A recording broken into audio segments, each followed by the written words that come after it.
Olá, bom dia, boa tarde, boa noite. Começa mais uma edição do Bem-Estar Capital. Se você não conhece o nosso canal, seja bem-vindo. Para todos vocês que já conhecem o nosso canal, todas as nossas entrevistas estão disponíveis em todas as nossas plataformas digitais. Para quem quiser ver via YouTube e para quem quiser ouvir via Spotify. Acesse todas as nossas plataformas digitais, os nossos perfis, @Bem-Estar Capital, e lá você pode ver as nossas entrevistas e conhecer os nossos parceiros. A gente volta já depois da vinheta.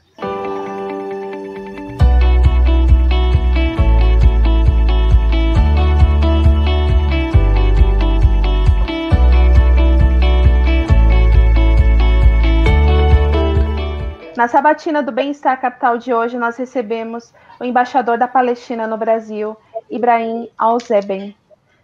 Para entrevistar o embaixador, nós temos na nossa bancada Luiz Pérez, mestrando em Matemática Aplicada pela PUC-Rio, Felipe Desoy Caraballo, mestrando em Ciência Política pela Universidade de Leiden, na Holanda, Matheus Maia, graduando em Direito pela PUC Minas, e eu, Jéssica Lopes, jornalista formada pela PUC São Paulo. Embaixador, muito obrigada pela sua presença aqui no Bem-Estar Capital. Nós agradecemos muito a honra de ter aceitado o nosso convite. Eu que agradeço e eu que me sinto honrado de estar com esta equipe tão especial, tão preparada para tratar de decifrar alguns aspectos difíceis, digamos, da questão da Palestina e do conflito. Certo. Bom, nós temos algumas rodadas de perguntas para perguntar para o senhor, para esclarecer. E quem começa é o Luiz. Perfeito. Bem-vindo, o embaixador. A primeira pergunta que a gente queria trazer seria uma coisa mais introdutória mesmo, para entender melhor como é a questão política da Palestina, né? A Embaixada da Palestina aqui no Brasil, ela representa tanto Gaza quanto Cisjordânia? Existem dois governos palestinos? Muitas vezes a gente escuta falar que a faixa de Gaza é dominada pelo Hamas e a Cisjordânia, aparentemente, não. Se sim, como é ter dois representantes diferentes para um mesmo país? De fato, o que existe é a OLP, único e legítimo representante do povo palestino. Tivemos dificuldades nos últimos anos a raiz de umas eleições que não foram aceitas por Hamas e estamos neste processo de reunificação das duas partes. Não existem dois governos, legitimamente existe o governo do Estado da Palestina, que é reconhecido por 140 países e que está chefiado e presidido pelo presidente Mahmoud Abbas. A OLP é o representante único e legítimo, inclusive com o movimento Hamas, que é parte do povo palestino, parte do tecido político palestino. Estávamos em negociações e em conversas para que estas organizações, tanto Hamas como o Jihad Islâmico, possam se incorporar dentro do marco da OLP e respeitando o direito internacional e respeitando os acordos assinados. Um só governo, que é o governo que é presidido pelo presidente Abbas. Felipe? Perfeito. Salam alaikum, embaixador Ibrahim. Salam, Felipe. Senhor embaixador, a Palestina reconhece Israel como um Estado legítimo? Se não, há possibilidade de passar a reconhecer sob alguma condição? A segunda parte não entendi. Se nós reconhecemos a Israel como Estado, nós se reconhecemos este Estado desde 1993, quando assinamos o Acordo Oslo. E Israel reconhece a OLP. Só que Israel não reconhecemos ao Estado. Israel, até o momento, não reconhece ao Estado da Palestina. Nós sim cumprimos com nossa parte e se suponia que este acordo ia vencer sua validade, diríamos, no ano 2000, com a criação e a fundação do Estado da Palestina, Israel simplesmente recuou e assassinou a Rabin, em primeiro lugar, depois a Arafat, e gradativamente começou a acabar com as bases deste acordo de Oslo entre nós. Nós se reconhecemos e nós somos reconhecidos por Israel. Jéssica, poderia fazer outra pergunta em seguida?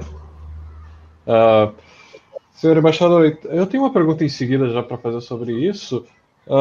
Considerando que o Hamas faz parte do parlamento, e dentro da sua própria fundação, o Hamas não reconhece Israel, há um conflito dentro do parlamento para o reconhecimento de Israel, assim, como governo inteiro? Olha, no jogo democrático tem uma diversidade de opiniões. O que prevalece é a opinião geral. A opinião geral é reconhecimento ao direito internacional, aos acordos assinados. O governo palestino, que é um governo legítimo e que será legitimado pelas eleições que, lamentavelmente, foram impedidas por a atitude de Israel, isso que vale. Agora, se dentro do próprio Israel, dentro do próprio Brasil, dentro do próprio de qualquer outro país, existem diversidades de opiniões. E isto não anula que é uma democracia. A democracia é um método de governo não completo. E isso, até o momento, os políticos, os filósofos, não conseguiram inventar um método melhor. De fato. Muito obrigado. Agora, Jéssica.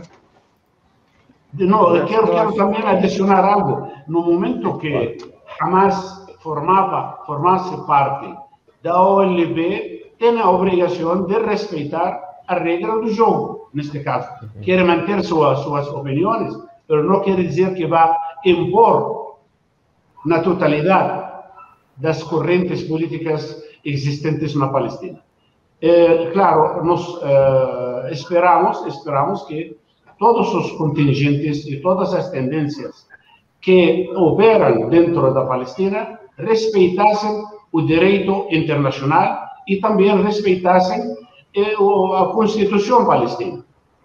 E a nossa Constituição está bem clara: criar um Estado palestino independente dentro do território de 1967, vivendo em paz e harmonia com os vizinhos, e ir resolvendo todos aqueles temas pendentes, como fronteiras, cooperação econômica, assunto de Jerusalém, refugiados, água. Nosso objetivo é conviver em paz e harmonia e cooperação. O que existe até o momento é imposição, tratar de impor Israel sua opinião, seu estilo, pela força, pela agressão, pelos massacres, pela terra arrasada, pelas agressões militares, que foi a última, esperamos que seja a última, esta agressão contra Gaza, e agressão de diferente estilo em Jerusalém e na Cisjordânia. Certo. Embaixador, a próxima pergunta vai ficar aqui comigo.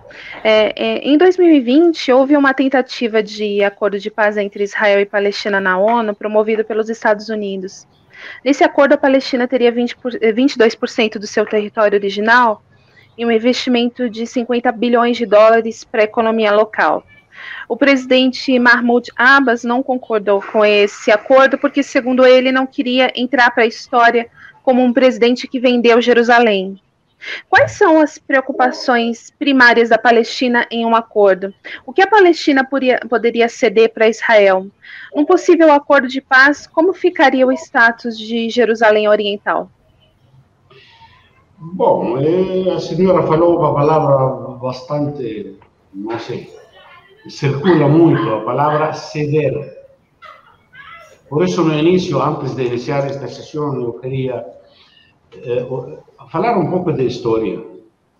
A Palestina histórica, até 1947, era 100%. Aquela recomendação, aquela resolução da partilha, se reduz Palestina a 42%. Depois da guerra de 1948, se reduz Palestina a 22%. Em 50 anos, o povo palestino abre mão a troca de paz do 78% do território. A senhora acha que o povo palestino tem que ceder mais? Não sei. Então, esta pergunta, eu devolvo esta pergunta para a senhora colega Jéssica, ou para aquele que formulou a pergunta. Nós cedimos mais que qualquer outro povo em qualquer processo na história, não na história moderna, na história em geral, a troca de paz. E ainda acreditamos que, estabelecendo o Estado da Palestina, nestes 22%, é o caminho para estabelecer uma verdadeira paz naquela região. E estes 22% estão claros, e não é um mandato nosso, não é que nós definimos. O direito internacional reconhece a Jerusalém Oriental, Cisjordânia na sua totalidade e a faixa de Gaza, território ocupado por Israel desde 1967. O Conselho de Segurança já emitiu mais de 30 resoluções referentes ao caso de que Israel tem que se retirar destes 22% totalmente, sem assentamentos, com fronteiras definidas, respeitando estas 30 resoluções ou mais do Conselho de Segurança, simplesmente porque até agora não se implementa o capítulo 7 da Carta Magna, porque simplesmente Estados Unidos, até o momento, usa o direito ao veto dentro do Conselho de Segurança e impede a implementação do capítulo 7. Que é o capítulo 7? Obrigar os ocupantes a sair pela boa ou pela força. Isto foi implementado, foi feito em Ruanda, foi feito em Kosovo, quando aquela guerra de limpeza étnica, não? Lamentavelmente, até o momento, o que recebemos da administração americana, a qual está referindo de 2020, de Trump, é uma rendição, que por exemplo, ele castigou a Palestina em 13 resoluções, retirando nossa embaixada, retirando suministro à ONU, reconhecendo a Jerusalém como capital de Israel, movendo a embaixada. Foi uma agressão e outra, 13 agressões consecutivas por parte de Trump.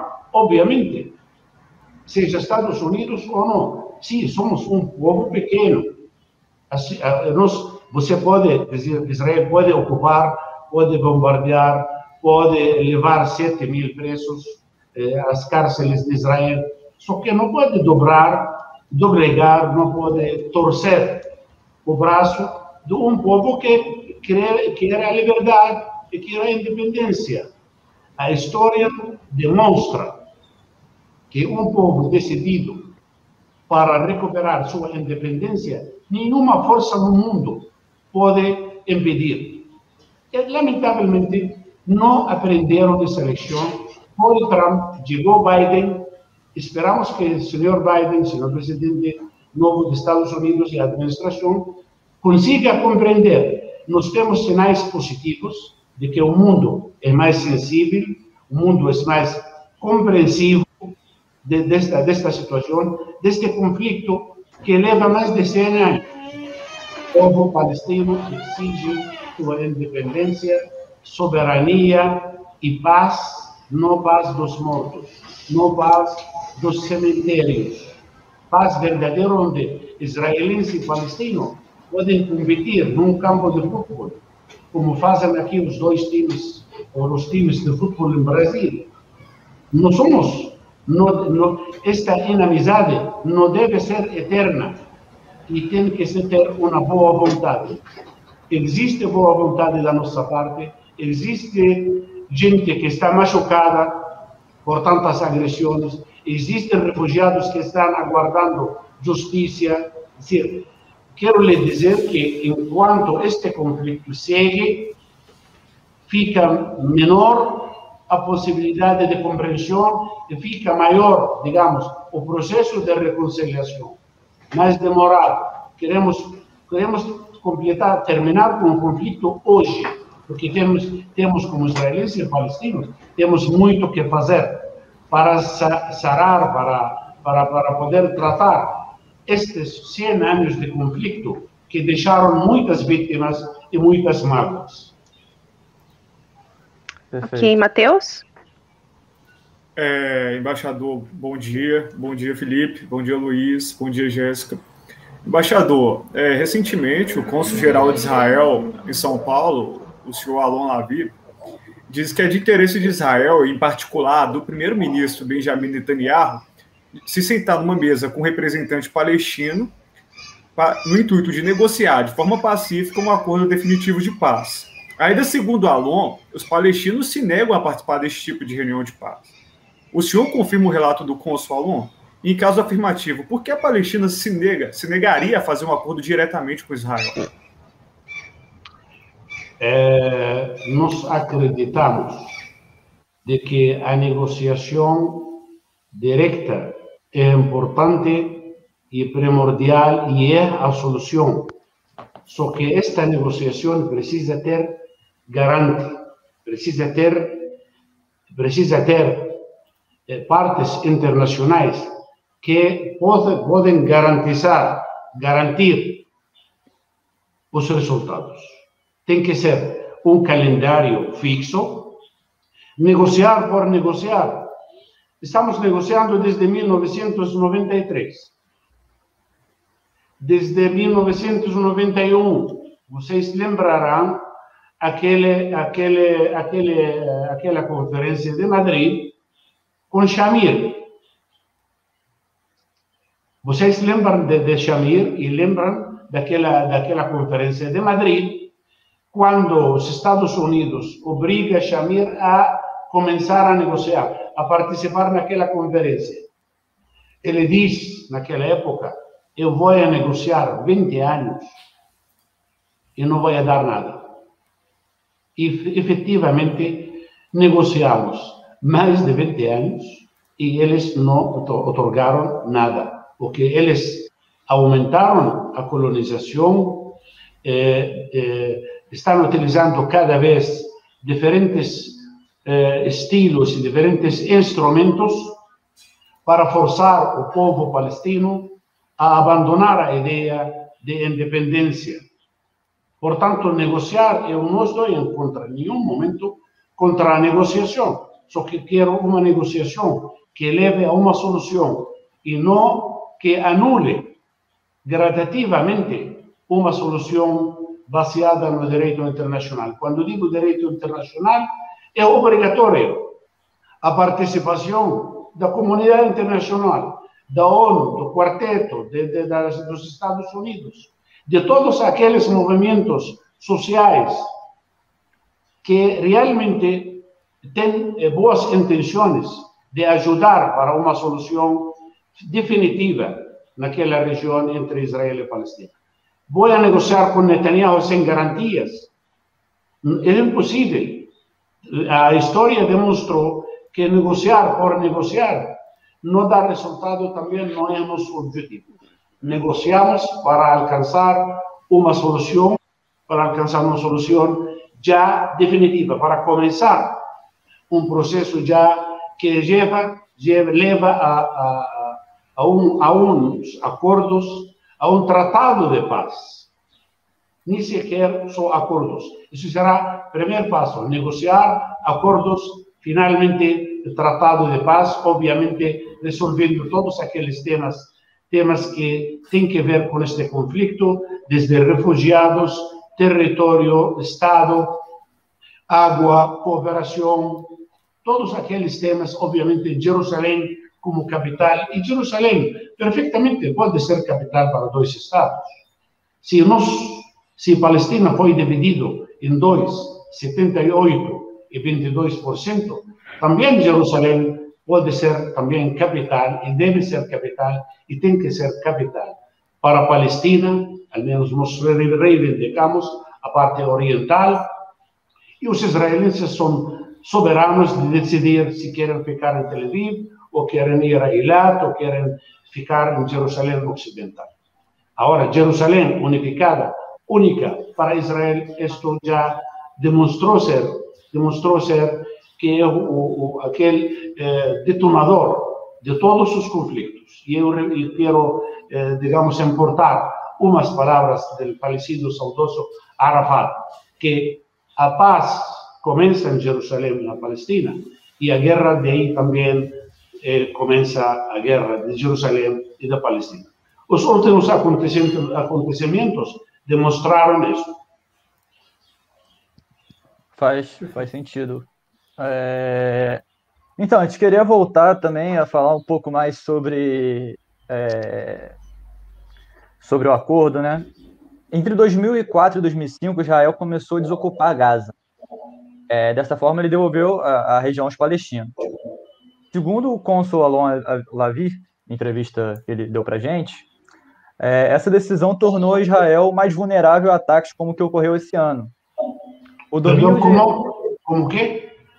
Então, segundo o Alon Lavie, a devolução completa da faixa de Gaza para a Palestina permitiu que houvessem ataques como o desse ano, por exemplo. E com o domínio de Hamas da faixa de Gaza, como seria possível convencer o governo israelense um potencial acordo de paz firmado com o presidente Mahmoud Abbas e o primeiro-ministro israelense seria cumprido? Como garantir que não haveriam lançamentos de mísseis, de repente, de outras áreas que fossem devolvidas? Luiz, eu não saberia lhe dizer em bom português, talvez ditado árabe. Gaza não foi evacuada. Não? Em primeiro lugar, a saída de Gaza foi unilateral por parte de Israel. Gaza segue sendo território ocupado, bloqueado por ar, terra e mar. Assim que sigue sendo Gaza um território ocupado. A falta de solução, a falta de seriedade para tocar aqueles temas pendentes, como o reconhecimento à criação de Estado, e a falta de justiça, esse é o que levou uma parte do povo palestino, um contingente, que quando vê que não tem solução, procura uma solução bélica. Consideramos, e sou responsável do que estou dizendo, de que a solução e a estratégia nossa não é uma solução militar, nem a curto, nem a mediano, nem a longo prazo. Se alguém naquela área não acredita na guerra, somos os palestinos. E quero retomar um pouco parte da história.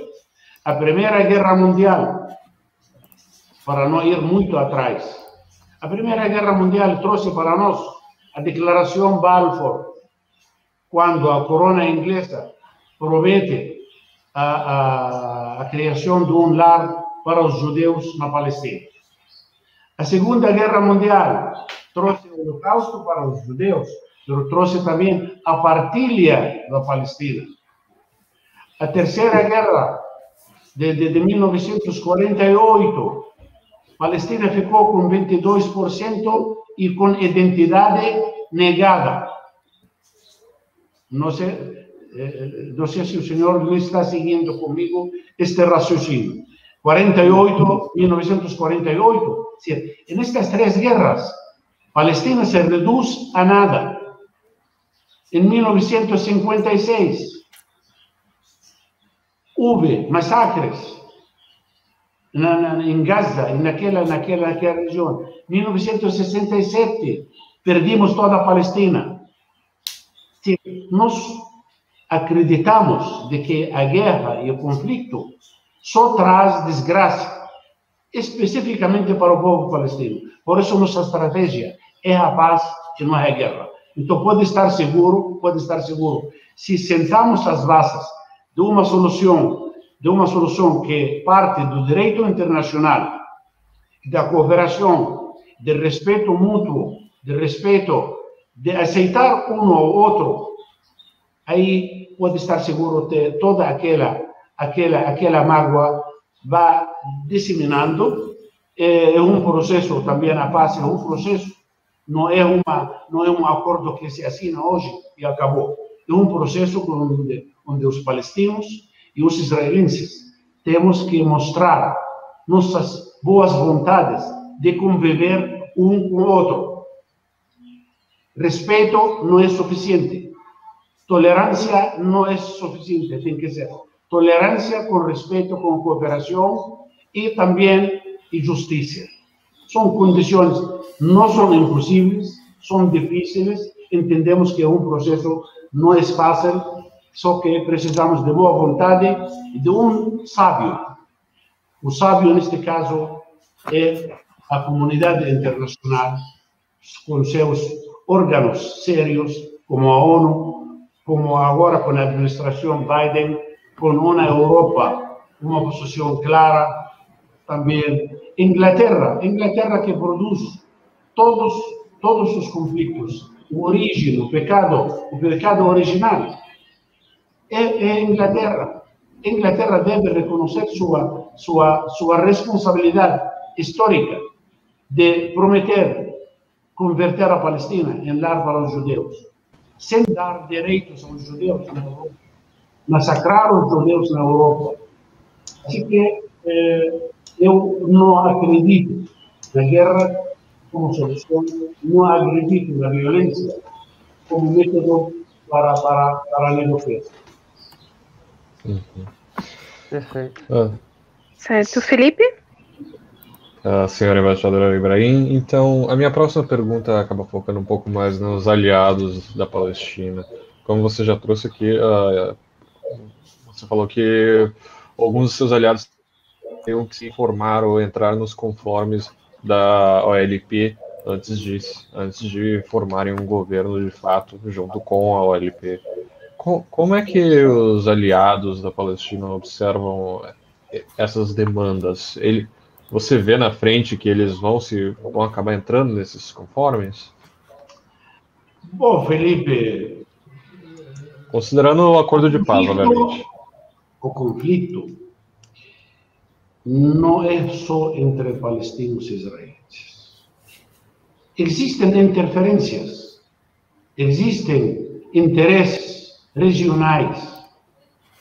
Esta área flota em cima, antes era petróleo, antes era vias marítimas, agora o gás. Existe cruze de interesses que também interferem neste conflito. Agora, toda a comunidade internacional, excetuando talvez um, ou dois, ou três, ou quatro atores, todos acreditam de que deve existir a solução de 2 estados, eleições na Palestina, a formação de um governo que respeita o direito internacional. Todos esses fatores são dados. Agora, existem interesses contrários ou cruze de interesses que estão interferindo. Temos que trabalhar para chegar a um consenso. Certo. No caso, a gente vai começar agora uma nova rodada de perguntas. Quem começa, Matheus? Sou eu. Embaixador, bom, os palestinos não habitam apenas terras na Cisjordânia ou Israel, mas também tentam encontrar um novo lar em outros países árabes, como o Líbano e a Jordânia. Como é a vida dos palestinos nesse país? Ela é pior ou melhor do que Israel? sem dúvida, a vida fora, porque também os palestinos temos que falar que existe a diáspora, aqueles que moram, por exemplo, aqui no Brasil, Chile, na América Latina, nos Estados Unidos, e existem os palestinos que moram nos campos de refugiados. Estas sim são os refugiados. Vivemos porque eu sou filho de refugiados, uma vida muito difícil e em condições infra-humanas, especialmente no Líbano. O conflito na Síria cobrou a vida fisicamente falando, de milhares de palestinos que foram deslocados de seu lugar, além de assassinados, também deslocados ao Líbano, parte deles que chegaram, inclusive, aqui estão no Brasil. Assim que a vida dos refugiados é uma vida difícil e que precisa uma solução urgente. Estão aguardando esta solução e estamos aguardando esta solução desde faz 73 anos. Agora, os palestinos que moram dentro de Israel são cidadãos israelenses, só que o último conflito e esta guerra contra Gaza reavivou algo dentro de Israel, de que estes 73 anos não foram suficientes, suficiente para que os palestinos dentro de Israel esquecer sua identidade. São palestinos, são nossos palestinos e nos identificamos com eles. Palestina é os palestinos que estão dentro de Israel, na Cisjordânia, na Gaza, na Síria, no Líbano, na diáspora. Esses somos os palestinos. 14 milhões de palestinos, 7 milhões na Palestina histórica e 7 milhões fora na diáspora, entre refugiados e outros países fora da área. Embaixador, aproveitando o ensejo dessa pergunta que o Matheus fez, o senhor citou um caso muito importante, que é o caso do Líbano. O senhor teria como detalhar melhor como vivem os refugiados no Líbano? Eu pergunto isso porque a maioria dos refugiados palestinos são muçulmanos sunitas e o Líbano é um mosaico de religiões. Portanto, não seria do interesse libanês que os palestinos tenham cidadania local, pois isso ia influenciar nas eleições libanesas, alterando o peso político a favor dos sunitas? Bom, independentemente da questão religiosa, que eu não considero que o conflito é religioso, nós estamos no Líbano de visitantes, aguardando uma solução, aguardando a criação do Estado da Palestina e resolver a questão dos refugiados, seja no Líbano, seja na Síria, seja no Iraque. Porque tem palestinos também no Iraque. Iraque acabou de promulgar uma lei, inclusive faz 2 dias, onde o palestino tem direito a todo, menos ser candidato ou participar nas eleições. É dizer, somos visitantes, tanto no Iraque, como na Síria, como no Líbano, como na Jordânia, aqueles que somos refugiados, aguardando uma solução. Agora, não temos nenhum interesse de nos associar a qualquer partido ou a qualquer grupo, digamos, político ou religioso dentro do Líbano, ou interferir na política interna libanesa. Somos visitantes e o que queremos é retornar à nossa terra e ao nosso país e ao nosso Estado. Mas o senhor acha que, por exemplo, essa diáspora que o senhor disse, especificamente no Líbano, não cria cidadãos de segunda classe, que são os próprios palestinos, dentro de um lugar que está recebendo eles, mesmo como visitante? Nós somos cidadãos, nem de segunda classe, nem de quarta classe. O palestino no Líbano tem status de refugiado, não é cidadão. O cidadão é aquele que tem passaporte e participa nas eleições, ou nas candidaturas ou nas eleições, e nos organismos do Estado. Isto não existe no Líbano. Así que no cabe esta posibilidad de que nos queremos interferir o a presencia palestina transuente o temporal no Líbano que podría interferir. Si alguien quiere usar a los palestinos, ya son otras historias que nos no dejamos, y a OLP, único y legítimo representante, orienta bien claro a sus ciudadanos, a los palestinos, no interferir en los asuntos internos. En cualquier otro país nos respetamos a soberanía de todos los países donde nos encontramos como visitantes ou como refugiados.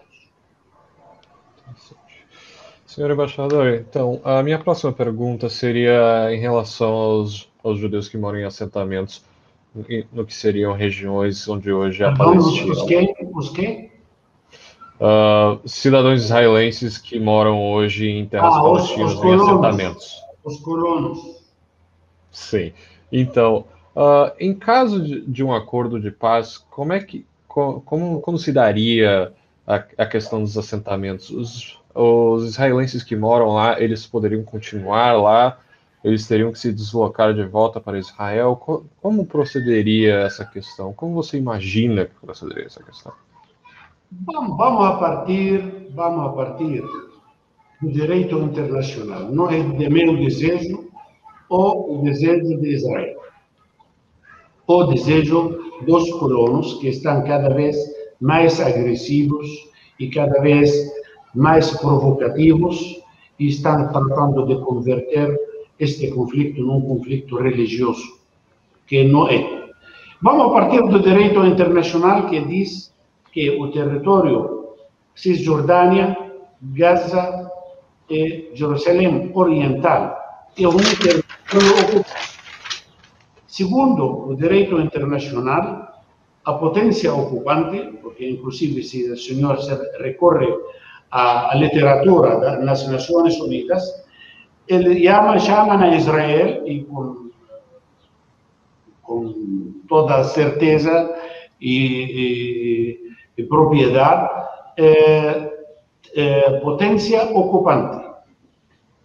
A potência ocupante, conforme segundo o direito internacional, não tem direito a fazer mudanças geográficas ou demográficas nos territórios ocupados. A Alemanha ocupou parte de França, a Alemanha invadiu a Rússia, não vamos entrar em mais detalhes de outras invasões contemporâneas. Não deixa de ser ilegal levar cidadãos para morar no território ocupado. Isso se chamado mudanças demográficas, quer dizer, Israel não tinha direito e não tem direito a levar seus cidadãos e colocar no território ocupado e criar cidades, mudanças geográficas, criar muros, edificar muros, criar assentamentos, ruas, estradas, digamos, para estes colonos. Todo isto é ilegal. Se você parte de uma premissa ilegal, a base é ilegal. Se você constrói ilegalmente em um território, todo o que você constrói, seja uma cidade, é ilegal. Portanto, agora, resolver essa questão dos assentamentos é um dos pontos que realmente precisa ser discutido e será discutido em qualquer acordo de paz, em qualquer negociação. A que conclusão vamos a chegar? Eu não me atrevo a dar opiniões, ou posso pensar talvez em voz alta. Como temos cidadãos palestinos dentro de Israel, alguns podem ser cidadãos palestinos dentro do Estado da Palestina. Só que esta colonização, estes assentamentos são ilegais. Eles deixaram a Palestina, que parece uma cancha de xadrez, que impede a criação de um Estado com continuidade geográfica. Portanto, esta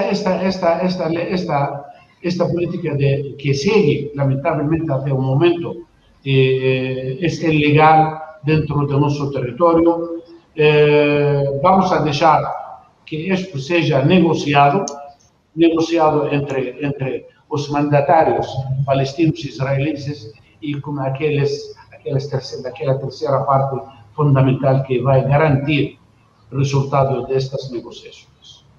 É possível conviver, digamos, com os israelenses? Eu acredito que temos que conviver, temos que aceitar, do mesmo jeito, eles têm que aceitar e têm que respeitar, têm que conviver, não tem outra saída. 73 anos dos palestinos, que são quase 2 milhões dentro de Israel, com toda a política israelense, são 3 gerações. Israel não conseguiu apagar de sua memória coletiva esta identidade palestina. Portanto, vamos a não tapar o sol com um dedo. Existe um conflito, temos que identificar. Se nos identificamos, se nos diagnosticamos bem a doença, a solução, o remédio será possível. A colonização é ilegal, é uma doença que está ameaçando a paz, ameaçando a criação do Estado da Palestina, portanto, tem que ser tratada desde sua raiz. E a raiz é o direito internacional. É ilegal a ocupação de Cisjordânia, de Gaza, de Jerusalém Oriental, é ilegal, e a partir daí todo o que vem de 1967 é ilegal. Muito obrigado. Perfeito. Embaixador, historicamente, o partido do Benjamin Netanyahu, o Likud, tem defendido posturas que vão de encontro, né? São contrárias aos interesses palestinos, né? Como a autoridade palestina avalia suas relações com o governo Netanyahu? Quais são as perspectivas caso esse partido se mantenha no poder nos próximos anos? Vamos ter que seguir enfrentando e trabalhando no campo legal, no campo internacional. Eu aqui quero insistir que a solução não é militar, não é independentemente de tudo o que aconteceu, os foguetes e os bombardeios também não é a solução. Este não vai doblegar a vontade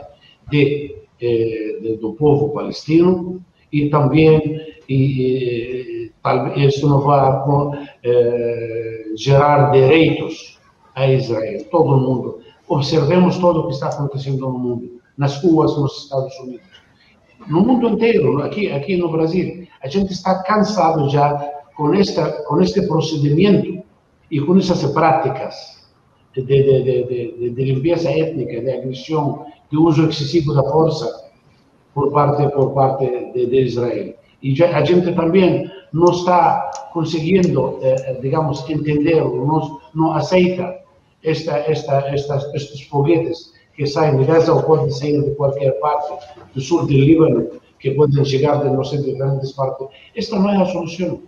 Portanto, Israel tem que entender, independentemente de quem manda lá, de que esta página tem que ser dobrada.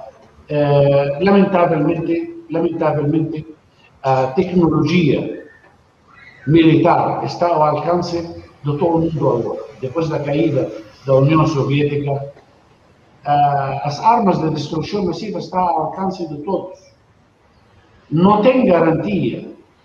Israel dizia que se vamos a criar um muro, vamos a impedir que a segurança de Israel seja afetada. Tudo isso é uma falsidade. Observa o que aconteceu na guerra, por exemplo, entre Hezbollah e Israel. O que aconteceu agora entre Hamas e Israel. Observa o que aconteceu dentro do próprio Israel, nas cidades que chamam cidades mixtas. Observa como o povo palestino agiu assim de uma maneira geral dentro da Cisjordânia, em Jerusalém. Senhores, a força não gera e não traz paz. A força é o que traz mágoas, o que traz, digamos, adiar e aprofundar as llagas e aprofundar, digamos, o ódio entre os dois. E eu acho que a hora zero é agora. Amanhã haverá mais assentamentos, amanhã haverá mais conflito, mais atentados, mais bombardeio, mais presos políticos. As agressões seguem. Pararam as armas de operar entre Gaza e Israel. E está em andamento outra guerra, que está na Cisjordânia. Mais de 2.000 presos, persecução, mais projetos de colonização e de assentamentos. Assim que nem Likud, nenhuma parte em Israel poderia trazer paz para Israel, a não ser de encarar de cara, de frente, este conflito. Existe um conflito, não adianta, como em psicologia, quando um está doente, fugir adiante. Não pode adiar, seguir adiando. Adiando, porque quando segue adiando, o paciente vai ficar pior ainda e o tratamento vai ser mais difícil.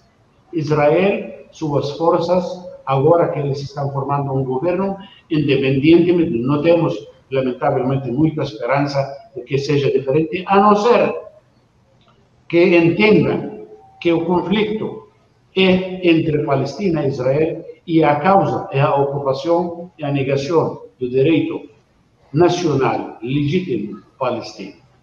A comunidade internacional pode, eu acho, acredito, e por isso seguimos acreditando, que vamos seguir trabalhando na comunidade internacional, conscientizar e tratar, inclusive, de conscientizar os próprios israelenses. Em outras muitas entrevistas durante este conflito, a mim não me agrada ver os israelenses dormindo nos refúgios. Porque também a mim não me agrada, dói muito ver que famílias inteiras foram bombardeadas durante o registro civil e tem muita gente que não tem onde dormir em Gaza. Ou agora, em Jerusalém, estão tratando de desterrar famílias que levam mais de 7 décadas nas suas casas, alegando que essa casa pertence aos judeus. A mim não me agrada ver os israelenses sofrendo, esses inocentes, mas também a mim me dói como embaixador da Palestina e como ser humano, ver meu povo. Vocês viram o grau de destruição, o que trouxe de tragédias para muitos palestinos em Gaza, na Cisjordânia e Jerusalém.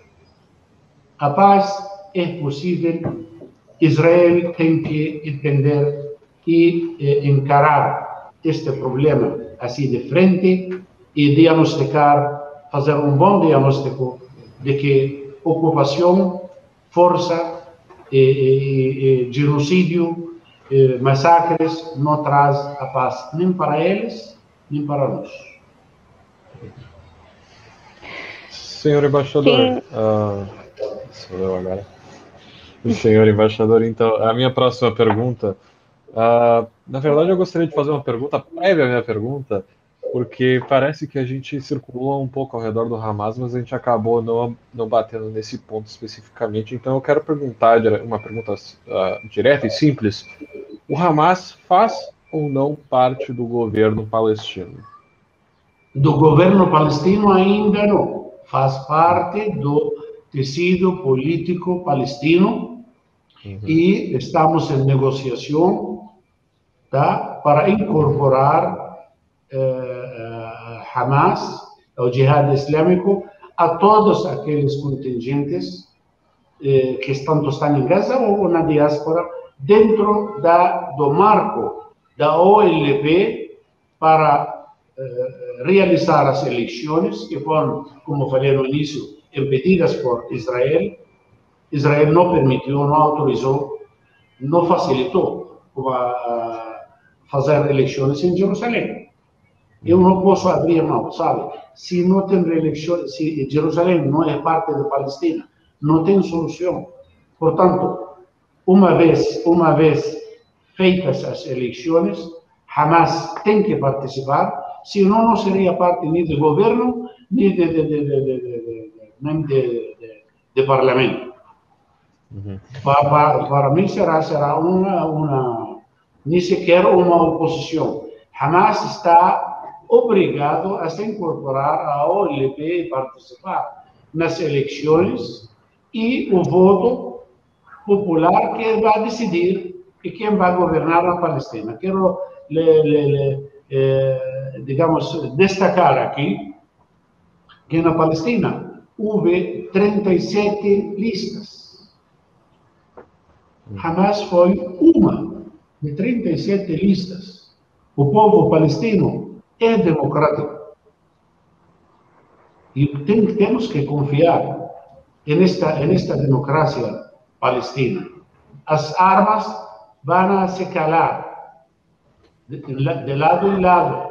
Só que, a última hora, quem define é o povo, que vai levar seus candidatos e vai estabelecer sua plataforma de governo e seu projeto de governo. Nossa estratégia como Estado palestino, como OLP, é estabelecer paz duradoura baseada no direito internacional e respeitar os acordos assinados. Estes acordos foram implementados por Palestina, respeitados por Palestina e não foram respeitados por Israel. Hamas é parte do tecido político palestino, ainda não é parte da OLP. Muito bem. Então, seguindo a minha pergunta, então, já que isso foi uma pergunta prévia, eu só gostaria de perguntar, então, se o Hamas faz parte do tecido, muito bem como você disse, ele ainda não faz parte da OLP, então dificilmente poderiam culpar o governo palestino atual pelos ataques do Hamas feitos a Israel. Ainda assim, trazer o Hamas para dentro da... Incorporar. Muito obrigado. Incorporar o Hamas dentro da OLP não poderia ser algo extremamente prejudicial ao governo palestino, considerando que vários países consideram o Hamas como uma organização terrorista? Atrapalharia até futuros acordos, né? Poderia atrapalhar. Eu acredito que não tem nada no mundo. O conflito e as guerras são episódios transitórios. Ninguém vive de guerra permanentemente. Nossa política é a seguinte, e foi anunciada pelo presidente Mahmoud Abbas: incorporar. E a incorporação, neste caso é voluntário, não é forçado. Eu não posso obrigar a Hamas a se incluir.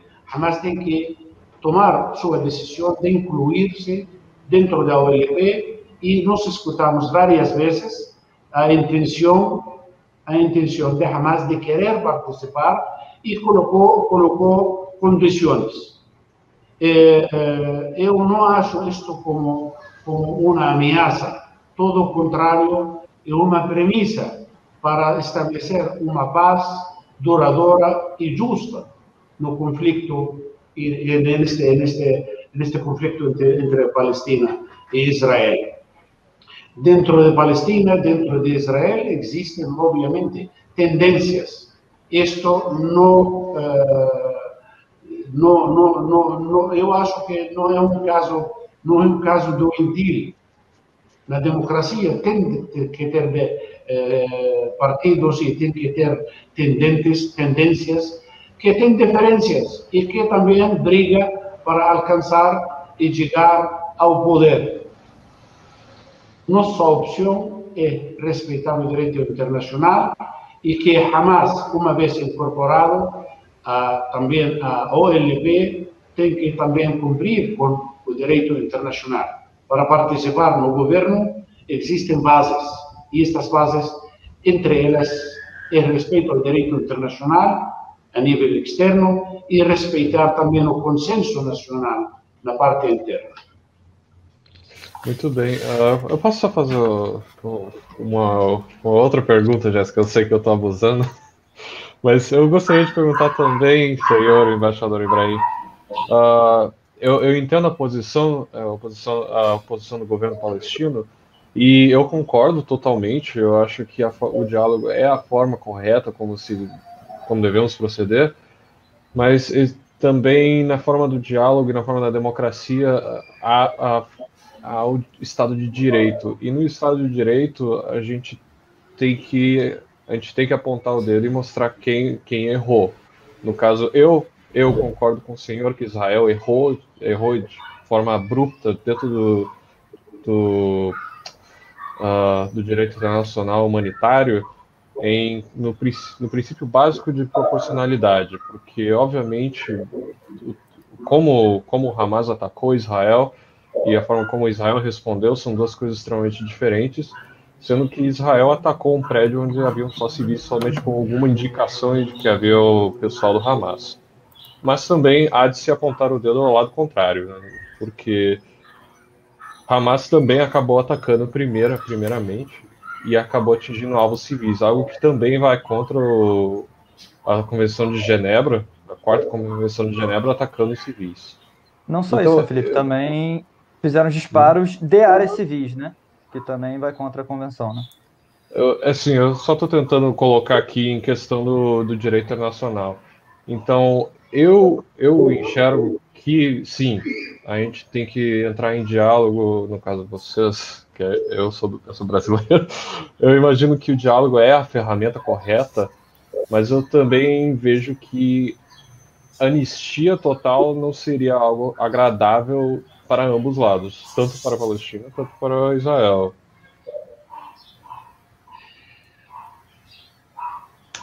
O que eu não consigo entender é que estamos falando como de partes iguais.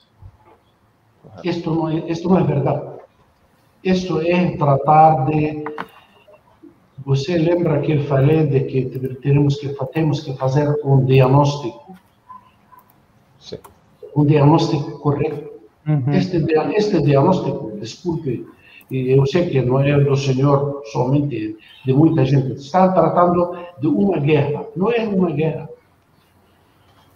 Não tem uma comparação entre Israel e o território palestino ocupado, seja em Gaza ou na Cisjordânia. Vocês observam, Palestina é um território ocupado, não tem exército, não tem aviões, não tem tanques, não tem drones. Concordo. Não tem inteligência militar, não tem inteligência artificial. Se vamos fazer uma comparação, eu não consigo entender por que tratam de colocar como se for guerra entre dois países. Esta não é uma guerra, é uma agressão. Não sei se o senhor consegue entender uma frase que no espanhol você percebeu que eu falo portunhol, não português. El derecho al pataleo. Não sei se entende esta frase. Pataleiro, não sei o que é. Estamos tratando de resistir. Uma agressão, um genocídio, 100 anos de negar nosso direito. Não quer dizer que estou autorizando, estou aprovando. Mas você imagina 9 famílias barridas totalmente do registro civil. A quantidade de feridos, a quantidade de mortos. Neste conflito, vamos dizer, aceitar guerra, morreu um militar israelita, um dos 13. Claro, para mim, qualquer pérdida é complicar o panorama e complicar uma solução. Cada vez que morre alguém, cada vez que criam uma colônia, cada vez que confisca uma casa ou um território, é complicar mais este conflito. O povo palestino, segundo o direito internacional, segundo a Carta Magna, um país que foi ocupado, e isto vamos recorrer à Carta Magna, que é a Bíblia da humanidade, a Bíblia não religiosa. Um país que foi ocupado por potência estrangeira tem direito legítimo a se defender por todos os meios a seu alcance. Eu não quero usar armas, eu não quero usar foguetes, não quero matar civis, não quero usar a tecnologia, alta tecnologia, ou a inteligência artificial para destruir a ninguém. Só que, por favor, se esse foi atacado por um soldado, eu tenho direito, ao menos, tenho direito a levantar a mão, tenho direito a gritar. Então, realmente, eu não gostaria de aprovar de que isso é uma guerra entre duas partes iguais. Estamos falando de um conflito de 100 anos, nunca foi igual. Quando levaram a raiz da Primeira e Segunda Guerra Mundial, milhares de judeus à Palestina, levaram eles armados com dinheiro, armas e tecnologia, e o apoio da Inglaterra, que deu para eles armas e proteção e terra confiscada. O palestino não vendeu sua terra. Essa é uma falácia, não é verdade.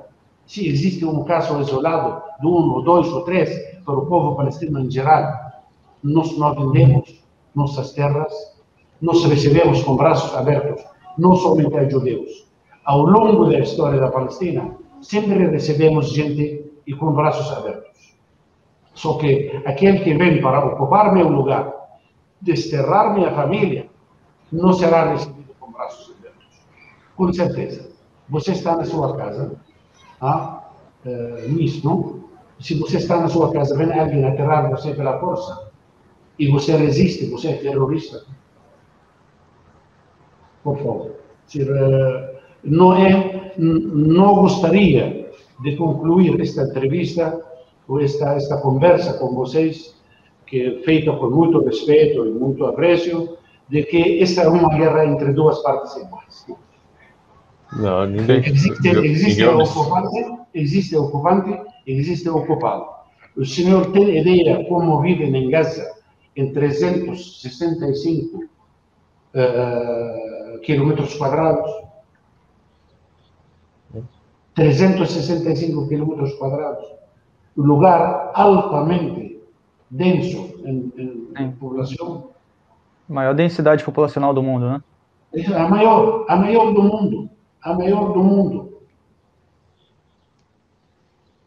Gente, a gente tem que... A conversa tá... Essa parte do papo tá ótima, mas a gente precisa fazer a roda girar. Matheus, você faz a próxima pergunta. Eu acho que são 11h30. Podemos, digamos, ter uns máximo 10 minutos, porque, sinceramente, tenho outro compromisso e tenho que tomar um pouco de água com licença, não? Claro. Perfeito. Claro.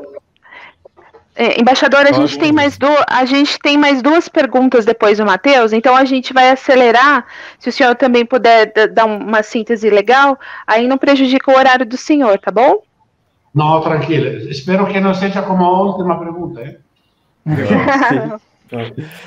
Embaixador, segundo a revista brasileira, Isto É, a Palestina não realiza eleições há 15 anos. O que é necessário para que essas eleições ocorram? E caso ocorram as eleições no próximo mês, é possível que os representantes do Hamas sejam candidatos nessa eleição, né? Sim, era para ter feito as eleições dia 22 de maio. E, lamentavelmente, Israel e Netanyahu, vamos dizer, colocar o dedo no ponto, impediram que estas eleições sejam realizadas em Jerusalém. Definitivamente, como eu falei, a guerra começa em Jerusalém e a paz também. Se Jerusalém Oriental é a capital do Estado da Palestina, não pode existir Palestina sem Jerusalém. No momento que o mundo garante, agora com este novo governo que está em via de formação, é que as eleições, os cidadãos de Jerusalém podem participar nas eleições, com muito prazer. Estas é uma obrigação nossa de realizar e uma obrigação de Hamas, de Al-Fatah, das 37 listas a trabalhar para eleições legislativas. As legislativas vão levar a legislativa, me refiro, dentro do território palestino. E também a presidenciais posteriormente. Não temos um calendário. Se não definimos a data das eleições legislativas, vai ser difícil definir presidenciais. Se se define hoje, imagino em 2 meses podemos realizar de presidenciais. Deve haver candidatos. O povo palestino não é um povo estéril. Temos líderes responsáveis, e posteriormente serão as eleições da diáspora, o que chamamos nós o Parlamento Geral da Palestina, que é o Conselho Nacional Palestino, onde todos os palestinos, inclusive aqueles que estão no Brasil, têm direito a eleger seus candidatos a este parlamento, que é o parlamento da OLP. Agora, se participa Hamas tem que participar, obviamente. Quanto vai ganhar? São 37 listas.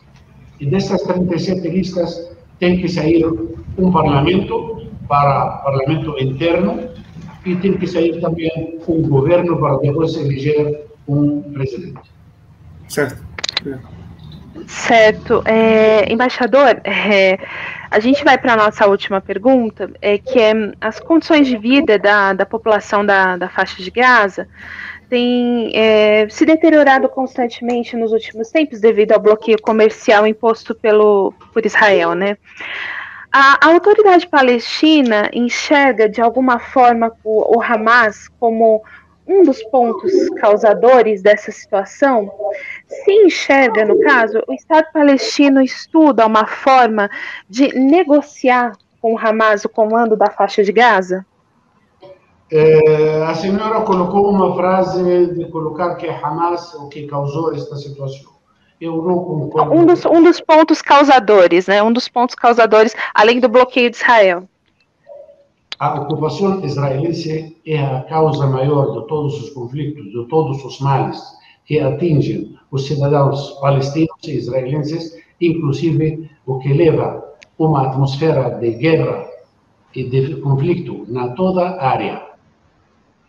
Assim que vamos partir desta premissa. A tarefa fundamental agora é a reconstrução de Gaza.